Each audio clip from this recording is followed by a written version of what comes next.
Subscribe to my channel for mental, physical, spiritual and social development.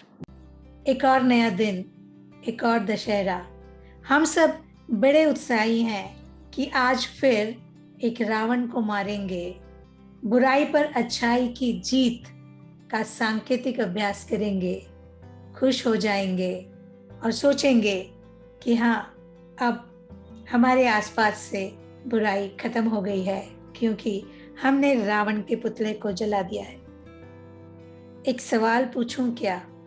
तेरे अंदर रावण जिंदा है जमाने से और तू खुश है फकत पुतला जलाने से?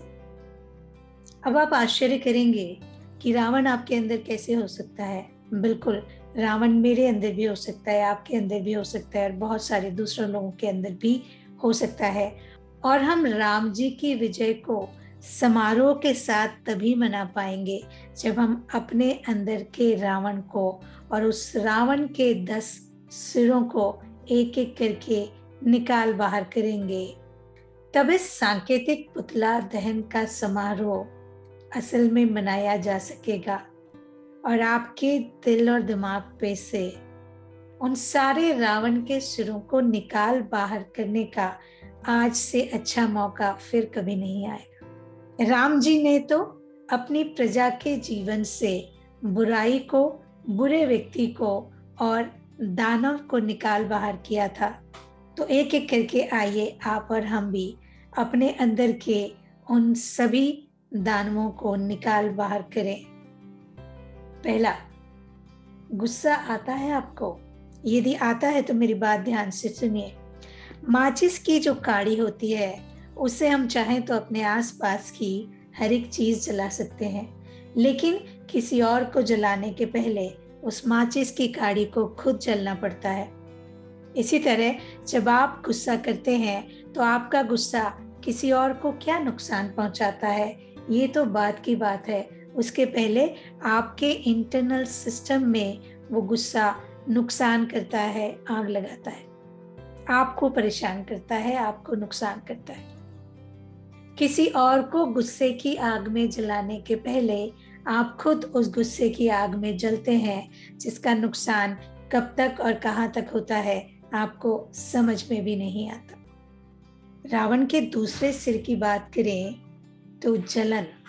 हम सब किसी न किसी से अपनी बराबरी करते हैं और जब वो किसी हमसे आगे निकल जाता है, हमसे अच्छी वस्तुएं खरीद लेता है, हमसे ज़्यादा बड़ा मकान बना लेता है, हमसे ज़्यादा पैसा कमा लेता है, तो हमारे अंदर जलन की भावना उसके प्रति पैदा हो जाती है, जो कि रावण का दूसरा सिर है।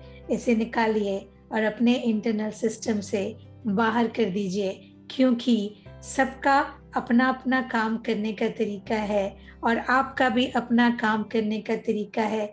आपके अपने अचीवमेंट्स हैं। अपनी ऊर्जा किसी और से ईर्ष्या करने के बजाय, जलन करने के बजाय उस ऊर्जा का इस्तेमाल अपनी बेहतरी के लिए, अपने को आगे बढ़ाने के लिए करें। रावण का तीसरा सिर, लालच। यदि आपको नियत खराब करनी है तो आप किसी के 1 रुपए पर भी कर सकते हैं, और यदि आपकी नीयत अच्छी है तो किसी का 1 करोड़ रुपया भी हो या उससे ज्यादा भी हो, तो आपके और मेरे किस काम का? लालच हमेशा समस्याएं पैदा करता है, और यदि लालच आपके जीवन में नहीं रहेगा तो विश्वास मानिए आप सरल, सहज, शांतिपूर्वक जीवन आसानी से निकाल पाएंगे। रावण का चौथा सिर, अहंकार। थोड़ी सी उपलब्धि मिली नहीं कि हमें घमंड इतना ज्यादा आ जाता है। हमें लगता है हम अपने भाई बहनों से ज्यादा अमीर हैं, हम अपने रिश्तेदारों से ज्यादा पैसे वाले हैं, हम अपने सारे दोस्तों में सबसे बड़ा पद अचीव कर पाए हैं, हम ये कर पाए हैं, वो कर पाए हैं, वो कर पाए हैं। तो याद रखिए, घमंड तो भगवान इंद्र का भी नहीं चलता, तो आपका हमारा कैसे चलेगा? अहंकार आपके व्यवहार को खराब करता है, आपके अंतर्मन को खराब करता है, आपके प्रति लोगों की भावना और लोगों के प्रति आपकी भावना दोनों बदल देता है। इंसान बने रहिए। आसमान छूना आपकी ख्वाहिश हो सकती है और ये बहुत अच्छी ख्वाहिश है, लेकिन पैर जमीन पर हमेशा बनाए रखिए। रावण का पांचवा सिर, डर। यदि जिंदगी में कभी ना कभी कुछ न कुछ गलत किया है तो किसी तरह का डर आपके मन में होगा ही।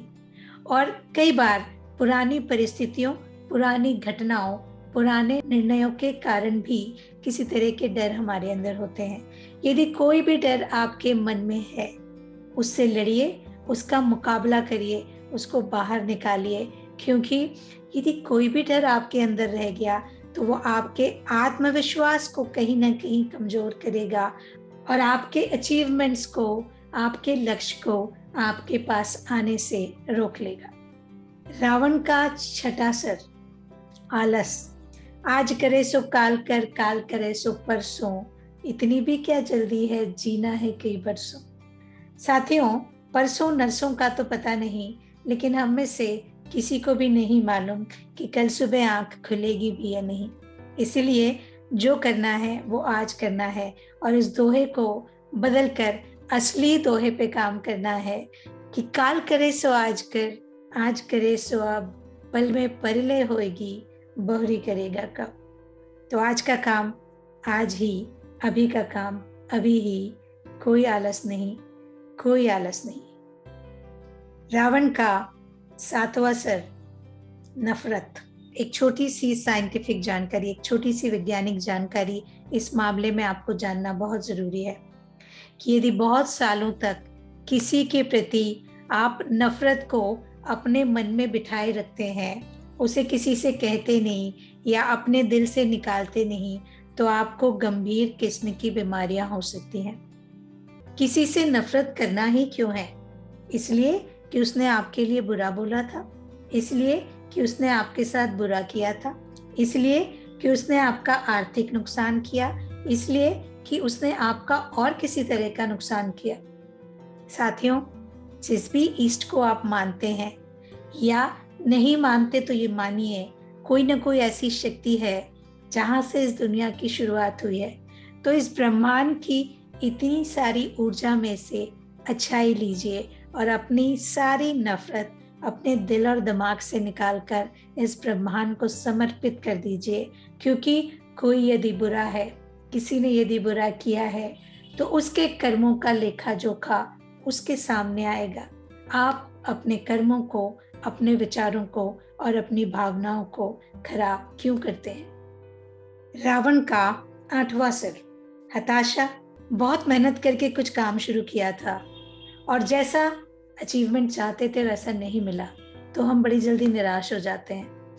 आपने एक कहावत सुनी होगी, जिंदगी में हार कुछ होती ही नहीं है, सिर्फ फीडबैक होते हैं। सिर्फ हमें ये पता चलता है कि अगली बार क्या करना है और क्या नहीं करना है। तो यदि कोई चाहा गया व्यक्ति नहीं मिला, कोई चाहा गया रिश्ता नहीं मिला, कोई चाही गई नौकरी नहीं मिली, कोई चाहा गया व्यवसाय जैसा चाहते थे वैसा नहीं कर पाए, तो निराश मत होइए, हताशा को अपने अंदर मत आने दीजिए। सिर्फ पुराने सबक लिखिए और आगे जब कुछ नया करने जाए तो उन सबक को याद रखिए, उनका इस्तेमाल करिए, वो गलतियां फिर मत दोहराइए। रावण का नौवां सिर, शक। आपका रिश्ता कितना भी अच्छा हो, यदि कहीं से उसमें शक का कीड़ा घुस गया है तो आपका रिश्ता धीरे धीरे धीरे धीरे टूटते जाएगा और एक समय ऐसा आएगा कि वो खत्म हो जाएगा। एक कहावत है कि शक की बीमारी का इलाज हकीम लुकमान के पास भी नहीं है, यानी दुनिया का सबसे बड़ा और सबसे बेहतर डॉक्टर भी शक की बीमारी का इलाज नहीं कर सकता। तो यदि आपको अपने किसी रिश्ते पे, अपने परिवार के किसी सदस्य पर, अपने दोस्तों में किसी पर या कहीं और शक किसी भी तरह से है, तो इसके बजाय कि आप उस शक को अपने अंदर गहरा करते जाएं, जिस किसी के प्रति भी वो शक आपके मन में है, या तो उसे सामने बिठाकर बात कर लें या शक को पूरी तरह से अपने दिलो दिमाग से निकाल दें। शक करने की आदत से बाहर निकलें और इसके लिए ज़रूरी है कि आप खुद पर विश्वास करें। यदि आप खुद पर विश्वास करेंगे तो आप ये जानेंगे कि मैं इतना काबिल हूँ कि कोई मेरे साथ बुरा कर नहीं सकता। तो खुद पर भी विश्वास करिए और दूसरों पर भी विश्वास करिए, और इस बात पर भी विश्वास करिए कि ये विश्वास बना रहेगा। रावण का 10वां स्तर बेईमानी। बेईमान हो जाना यानी अपने आप को बुरा बना लेना, बुरा व्यक्ति बन जाना, बुरे चरित्र का व्यक्ति बन जाना, बुरी आदतों का व्यक्ति बन जाना। ईमानदार होना यानी अच्छा इंसान होना। और जब आप ईमानदारी से अपनी जिंदगी जीते हैं तो आप बहुत सरल और शांत जीवन जी पाते हैं, क्योंकि आपको अपने आप पे विश्वास होता है। और जब आपको अपने आप पे विश्वास होता है, कहीं कोई तोहमत, कोई आरोप आप पे लगाने की किसी की हिम्मत नहीं होती। और यदि हिम्मत हुई तो भी आप पूरी शक्ति के साथ जवाब देने में सक्षम होते हैं, क्योंकि आपको पता है कि ईमानदारी आपका सिर्फ एक गुण नहीं, आपके मॉरल वैल्यू सिस्टम का हिस्सा है। तो ईमानदार रहिए, अपनी ईमानदारी पे बने रहिए, और जब ये गुण आपके अंदर समाहित हो जाएगा तो देखिएगा कि जिंदगी कितनी खुशहाल हो जाएगी। बात सिर्फ इतनी सी है कि जो अपने अंदर के रावण को आग लगाएगा वही सही मायनों में दशहरा मनाएगा। और यदि आपने सही मायनों में दशहरा मनाया है तो हमें लिखिएगा जरूर।